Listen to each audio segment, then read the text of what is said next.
district administration Thoubal की तरफ Thoubal district मियोय पुनमको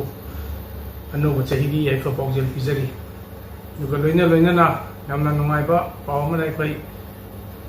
ममांगी 2022 दगी हौरगा अखोइना था खुदिंगी मियामगी नुमित आइदना अखोइना डिस्ट्रिक्ट एडमिनिस्ट्रेशन सिगी मखादा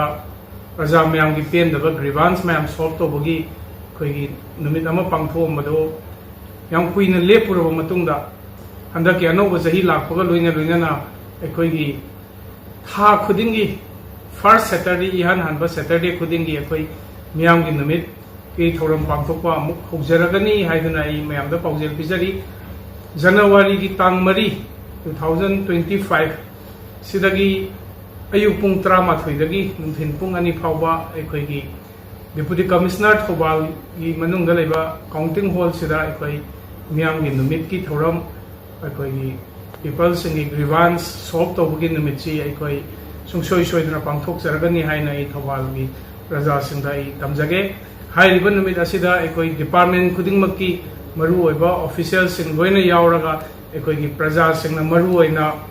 अखोइगी सर्टिफिकेट लौबगी बोइगरा लमगी इश्यू की बोइगरा इसिंग फंगदबगी बोइगरा मई ओइगरा एनी अखोइगी ग्रीवांस पुनमक्सी पुबीरगा लागा अखोइना यारिबा मखै खुदक्ता अखोइ सॉल्व तौनबा होनाजगनी मसिदा प्रजा मयामना